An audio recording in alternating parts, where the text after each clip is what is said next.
Պարոն Պապիկյան, Պաշտպանության նախարարությունը արդեն գրեթե 12-րդ երկրն է տարածում, որ հայկական կողմը չի կրակում։ Ինչու ապացույցներով չեք խոսում Ադրբեջանի հետ։ Մենակ արբանյակներին նկարացնեն, որ հայկական կողմը չի կրակում, որևէ գործողություն չի դիմում։ Արբանյակային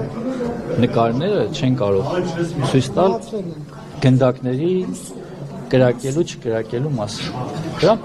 համար պետք են տեսաբանություններ։ Իսկ քանի որ մեղադրողը մենք չենք, այլ մեր հարևաններն են։ Մենք դրա համար ասում ենք, եթե ունեք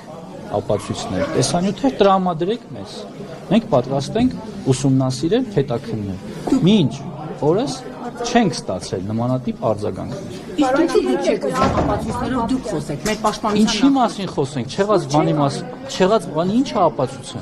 Իսկ Ադրբեջանը կարող է մի տեղաշարժ կա թե Ոչ, չկա։ Այսինքն պատերազմի վտանգ դուք չեք տեսնում։ Ես չեմ կարող գնահատական տալ, թե ինչու է տարածվել նման տեղեկատվություն, մենք մի վարքյան։ Սա մեր գնահատականն է եղած փաստերի հիման վրա։ Եթե կլինեն փաստեր, մենք պատրաստ ենք ուսումնասիրել, հետաքննել։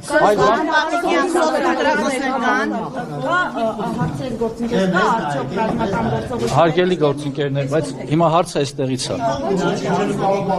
Հարգելի գործընկերներ, որպեսզի նման գնահատական տամ, պետք են հետախուզական տվյալներ։ Այս պահին գետնի վրա նման երևույթ տեսանելի չէ։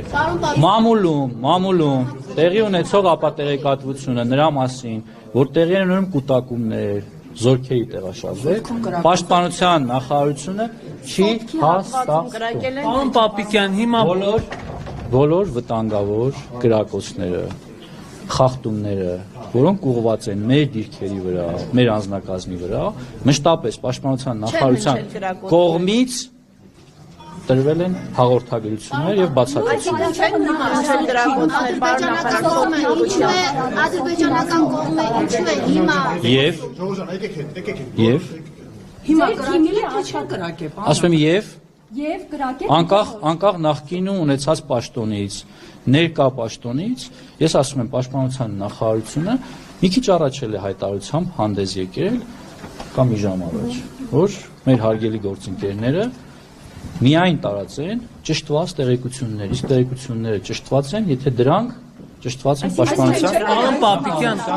Պարոն Պապիկյան, հիմա